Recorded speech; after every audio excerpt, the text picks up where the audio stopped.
Tongi station road থেকে শুরু করে চেরাগালি গাজীপুরা বাইপাস মহাসড়ক হাইওয়ে রোডের উপরে এইভাবে প্রচুর পরিমাণে বৃষ্টির পানিতে তলিয়ে যাচ্ছে।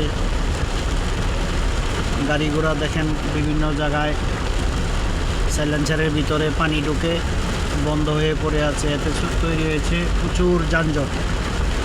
শাখা রাস্তাগুলো এবং দোকানপাটের ভিতরের প্রচুর পরিমাণ পানি ঢুকে গেছে।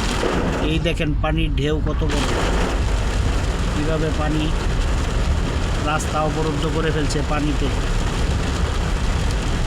পানি নিষ্কাশন ব্যবস্থাগুলোর অবহেলার কারণে আজকে এই জলাবদ্ধতা।